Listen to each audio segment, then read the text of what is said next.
Hello. We've successfully matched a set of model lines to a set of data lines. And our next step in the two-dimensional recognition process is to be able to estimate the pose that maps the model lines onto the data lines. So this is estimating the rotation and translation and links back to the kind of simple coordinate geometry that we reviewed earlier.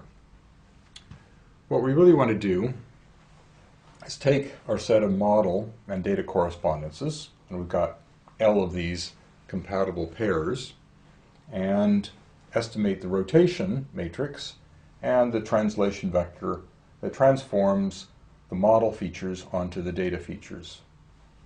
Now, in the process of doing that, we're also going to eliminate some of the invalid matches because our model matching algorithm sometimes can come up with a set of invalid matches.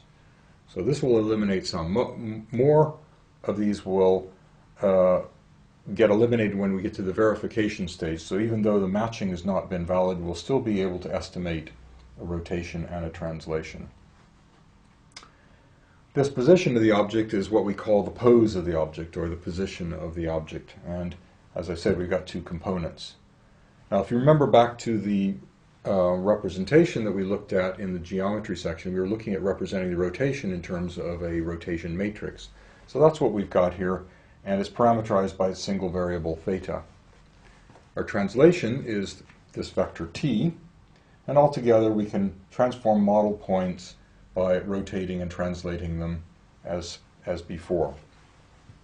As I've said previously, what we want to do is estimate the rotation first, and then we estimate the translation. So how do we do that? Well, first of all, we don't really need to know the exact endpoints of the lines. Really what we want to know is the direction vector that goes through the lines. So we start with a set of endpoints for either the model or the data, and then we abstract away from that. We want to find the direction vector here. So we've got our two model points, our model endpoint here, one end, here's the other end. And for that we compute a unit vector u that consists of the difference between those 2 points and then normalized by the length. That gives us a unit vector in this particular direction. Similarly, we do this with the data vector, and that gives us a unit vector v. So that's our first step. Ideally, if there were no errors whatsoever, we would find a rotation matrix that takes that u vector, our model unit vector, and when we've applied that rotation matrix to it, that would give us our data vector. And that would be true for all of these. I've got a plus or minus in here because we don't really know what direction the segment was that came out of the matcher or the model. So it could be that model segments match like this, or they could match like that. And that's where the plus or minus comes in. Unfortunately, although the model is in theory perfectly accurate, we know from our segmentation process that when we find the straight lines, they're not always perfect, the lines that bound around the edges of the object. And what that's kind of telling us, and will tell us a lot of times in other examples that we're going to look at, is that we're going to need a least squares type process. We're going to need a way of estimating a rotation matrix which approximately gets all of these values mapped correctly, but it's not going to be exactly. And we're going to phrase it in such a way that we want the rotation matrix that sort of minimizes the square of all of these errors. We'll see how we can formulate that squared error and then solve for the rotation matrix in just a minute. Okay, so the first step we're going to do in this, in order to turn this sort of problem into a kind of problem we can solve, is we're going to look at a perpendicular vector to our direction vectors. So if this is our original vector, now we can get a perpendicular vector by this little geometric manipulation. So before we wanted to find a model and a data vectors that were aligned, find the rotation. Now the model vector has been rotated 90 degrees. Okay, so we're going to look at a rotation matrix that makes the two of them perpendicular. And fortunately, when two vectors are perpendicular, if you take the dot product of them, that should be 0.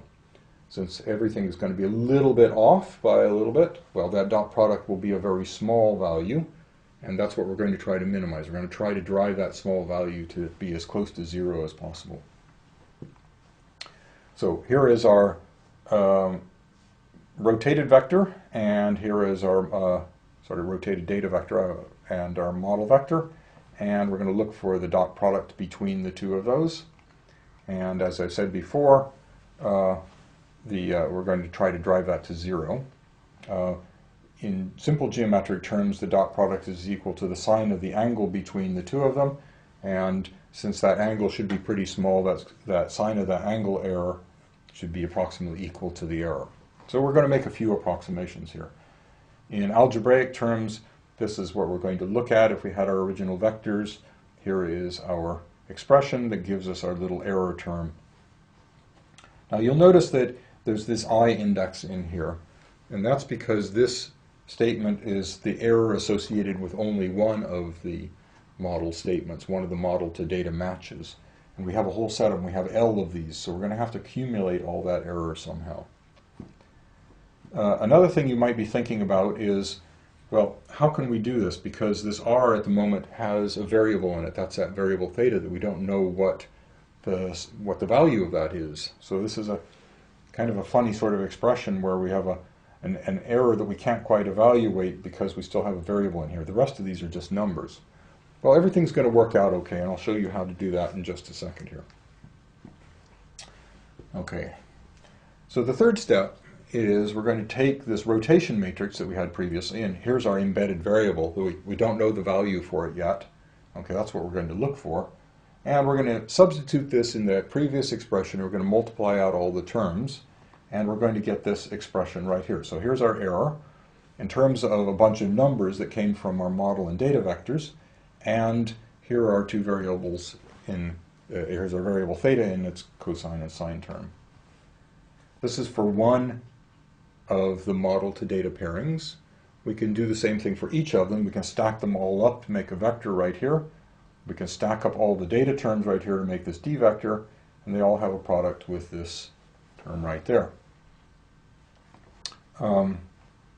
So this is all kind of been stacked up right there. And finally, what we want to do is we want to find the least squared error. And that's going to be this term right here. We're going to invert this and multiply it together, give it a dot product. We want to minimize, that's the squared error, we want to minimize that. And once we do that with this and minimize all of that, then we get this expression right here. So it's still pretty straightforward now because we want to minimize this. To do that, we need to minimize this. These d terms are just a set of numbers, or matrix full of numbers, and we only have a single variable theta. So we're going to look for that value of theta, which minimizes this expression right here, and that gives us our least squares error.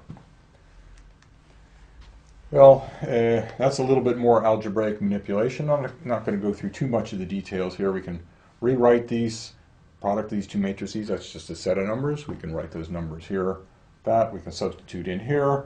We can sort of work it out, okay, and evaluate all that. That gives us this expression right here in E, F, G, and H, and again our sine and cosine of theta.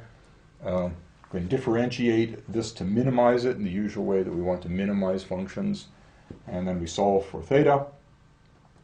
And with a little bit more algebraic manipulation, we can get everything down to a function of tan theta, and in a quadratic function of tan theta. And then we can solve for tan theta in terms of this. And unfortunately, well, fortunately that's going to give us our angle theta. Unfortunately, it's not going to give us a single estimate for theta. It's going to be 4 estimates for theta. There's going to be 2 because the quadratic formula gives us 2 possible solutions. And for each of those solutions, the tangent function, when we look for the arctangent, gives us 2 possible solutions as well. So that's going to give us 4 solutions altogether for possible rotations that map the model onto the data. Well, we'll be able to deal with that when we get to the verification stage. Well, let's take one of those 4 solutions that we've got, and let's see if we can now estimate the translation. Okay, and that's the what we're going to look at right here. Here is my rotated model segment. Here is my data segment. So let's assume that we've got a good estimate for the theta, and we've applied it to that. So that gets everything into shape. Our sigma here is the scale factor that translates the model coordinates into the data pixel scale. And here is our translation vector. And so it's more or less lined into shape, but you'll see again there's a little bit of an offset error, and That's this epsilon I right here. So that's the error again between the transformed model and the data, and ideally we would like to make that error as small as possible. We're also going to index over I because each of our matched segments has a little bit of error associated with it, and that's again going to give us a least squares problem. We're going to take all of these errors, we're going to square them and sum them up. Well, in order to represent this particular error, we need to use a slightly different set of algebraic manipulations here. And that's this expression right here. We need to find this this W vector, which is perpendicular to this. Okay, and then we need to get this projection distance, so we take the vector from the here down to the translated and rotated and scaled bit right here. And we do the dot product projection onto that, and that gives us our epsilon. So just like with the rotation case, things are a little bit complicated because this t right here is a variable. So we're having to do a bit of symbolic manipulation at this point. And then what we'll do ultimately is we'll solve for that t in the midst of all of our formulas. We'll see how to do that. Right, okay, so here's our epsilon. That's the error associated with one of these pairs of segments. Here's our least squared error term. We've summed them up and squared them all right here. We need to differentiate that because we want to minimize that, so we have to differentiate it with respect to this t vector. We set it to 0 in the usual sort of way when we're optimizing things, and then we solve for t, and without going through the same kind of manipulation that we looked at previously, we can get the t vector here as a function of this w vector and as a function of these point coordinates right here. And all of these variables over here we've actually got values for, so these are just numbers.